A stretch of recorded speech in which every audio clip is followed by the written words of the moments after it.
Alhamdulillahirabbil alamin. Asyhadu an la ilaha illallah wa asyhadu anna Muhammadar Rasulullah. Rabbi shrah li sadri wa yassir li amri wahlul 'uqdatam min lisani yafqahu qawli. Bapak Ibu, kita awali pengajian siang ini dengan baca basmalah. Bismillahirrahmanirrahim. Materi kita nama nilai manusia. Bagaimana pula memahaminya itu, nama nilai manusia.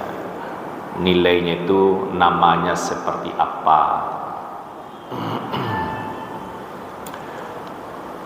Diambilkan dari surat Al-A'raf 179. Keterus terangan Allah menilai manusia.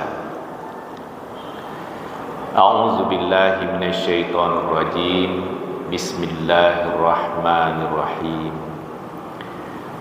Walaqad dzara'na li jahannama katsiran minal jinni wal ins lahum qulubun la yafqahuna biha wa lahum a'yunun la yubsiruna biha wa lahum adhanun la yasma'una biha. Ulaika kal an'ami bal hum adall. Ulaika humul ghafilun. Sungguh kebanyakan isi neraka Jahannam adalah jin dan manusia. Mereka punya hati tapi tidak digunakan menurut semestinya.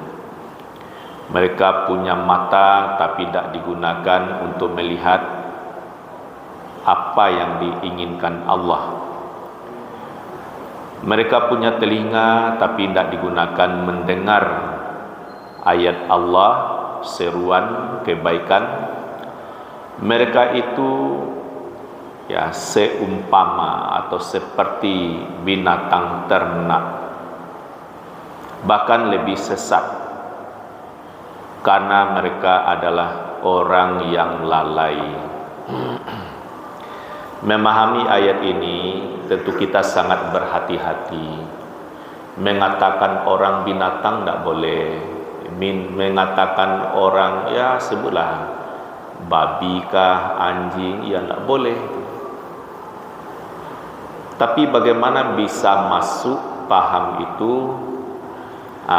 Ini ada kisah, kisah dalam bentuk cerita yang ditulis oleh seorang budayawan. Dia menulis tahun 1988, dimuat di esai budaya Haluan Minggu. Ia esai, tidak sepanjang artikel pendek. Setelah saya telusuri, dia kerja di kehakiman, namanya Arifin, tinggalnya di Padang Pasir 9. Dia kalau di rumah suka duduk di bawah pohon cengkeh. Kan di bawah pohon kan ada keluar O2 menjadi segar, jadi lebih sehat. Saya lihat kalau standar laki-laki dia gagah, saya senang melihatnya dan senang pula membaca tulisan-tulisannya yang pendek. Begini dia berkisah. Pak Tani membajak di sawah mulai dari pagi, terus matahari makin tinggi. Pak Tani ini bercucuran jugalah keringatnya. Walaupun membajak menggunakan tenaga kerbau, tapi bajak kan diangkat dan diapa juga. Makin lama perut makin lapar, haus. Begitu tengah hari istirahat, kerbau ditambangkan di bawah pohon. Dikasihlah kerbau makan. Maka makanlah kerbau itu dengan adatnya berdiri. Itu kalau kabau adat makannya berdiri. Jadi pasolo duduk. Kalau di pasolo duduk kan melanggar pri kebinatangan. Makanlah kerbau dengan berdiri. Tak lama kemudian datang istrinya membawa makanan dan minuman. Maka makanlah dia dengan lahap. Ya, kerja di sawah, angin sepoi, itu makan sangat lahap. Selesai makan, kan matahari jalan juga. Tadinya matahari terbit atau suruk, duha, terus tengah hari. Lewat tengah hari, kan masuk zuhur. Aqimis salata liduluki syams. Dirikanlah salat setelah matahari tergelincir. Tergelincir matahari. Azan orang di masjid. Azannya merdu, indah, napasnya panjang, pokoknya enak didengar. Yang diseru itu ya manusia yang beriman. Nah, kerbau yang makan berdiri tadi itu telinganya kan nyaring. Begitu terdengar azan, sambil mengunyah-ngunyah pawa istilahnya ya, dia berseru kepada tuannya, "Wahai tuan, suara apa itu?" Maka tuannya menjawab, "Itu suara azan, wahai kerbau." Nah, kerbau yang bangun pagi ini otaknya cerdas, bertanya lagi, "Untuk apa seruan azan?" Memanggil orang salat berjamaah yang pahalanya melebihi 27 kali daripada salat sendirian. Karena kerbau ini otaknya tidak beku, karena bangun pagi berolahraga, kan bekerja dia, encerlah otaknya, tarang. Bertanya lagi, "Bagus ya, seruan azan begitu indah, keberuntungan dan seterusnya lah. Bagaimana engkau nak pergi ke masjid?" Kata kerbau kepada tuannya, "Ndak, perut saya kenyang." Maka tersenyumlah kerbau ini dengan cara kerbaunya pula. "Kalau begitu sama kita," kata kerbau ini. Bapak dan Ibu, itu kan dalam bentuk cerita oleh seorang budayawan.